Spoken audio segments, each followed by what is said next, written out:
Good afternoon. Welcome to this March 10th meeting of the Revenue Subcommittee. We have one bill on our agenda for today, HB 1247.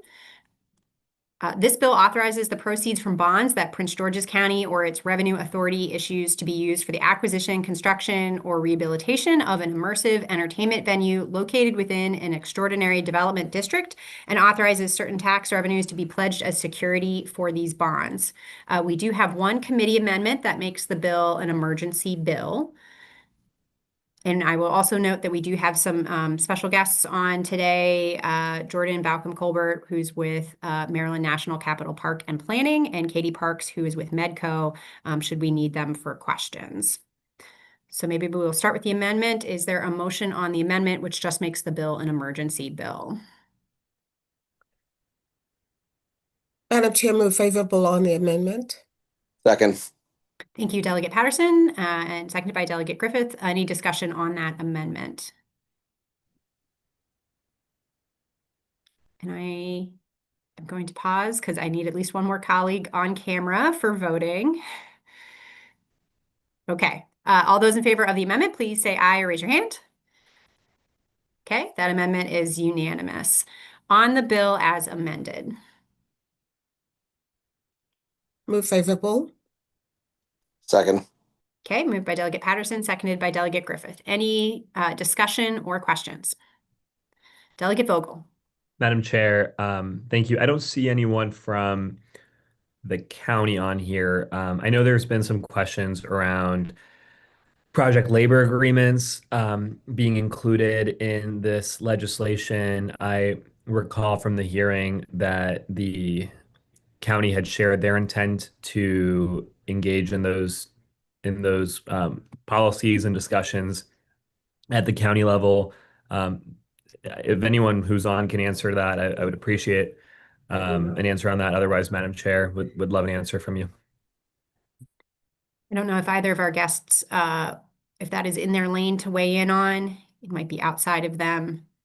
In which case, I'll just say, yes, that's my understanding. Certainly what the testimony that we heard from the Prince George's County government during the bill hearing was that they were going to continue talking with the labor unions and working out that issue. So that's certainly my hope as well, that this will get worked out at the local level.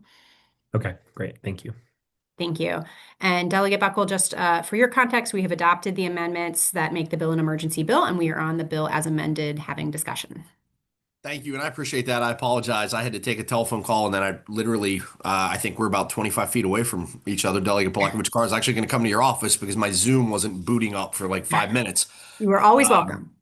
The only, I think, question that I had is, did we get an analysis of what is the total amount of state tax credits that are being provided versus Prince George's County? My recollection is, in looking at the note and things, that Prince George's County is assuming the overwhelming responsibility of the tax credit or government support or subsidization for the project.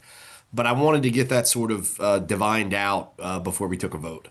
And you're speaking specifically to, because under this bill, there is no state responsibility, but you're saying in the bigger scheme of things, what other economic incentives is the state providing? Ms. Parks, is that something that you're able to answer?